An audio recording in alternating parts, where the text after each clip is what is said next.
দেখো আজকে লাঞ্চের থালিতে কি কি নিয়ে চলে এসেছে, অনেক কিছু আছে আজকে। ভাত, বেগুন ভাজা, ডাল, কচু শাক, আমাদের পুকুর পাড়ের কচু শাক, তাজা তাজা কচু শাক।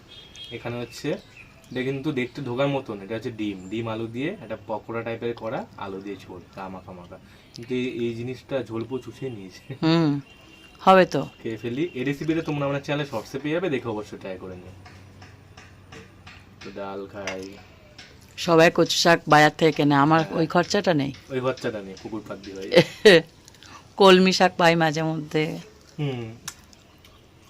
পুকুর পাত হলে এটার ফেসিলিটি না। আমি তো একটা হাঁসের ডিমও পেয়েছিলাম একদিন। ও অনেক আগে হাঁসের ডিম তো পেরে হাত চলে চড়তো? গেছিল। হাত চড়তো। হ্যাঁ, এই কচু এখন শাকটা। এখন হাঁসের বদলে ওই যে হ্যাঁ, ডাক পাখি ডাক চড়ে পাখি বেড়ায়। সুন্দর হয়েছে কচু শাকটা বেশ।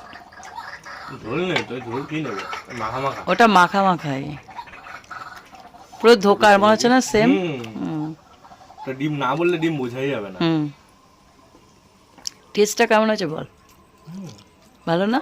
ইউনিক, হুম। ব্যাপক হয়েছে বেশ।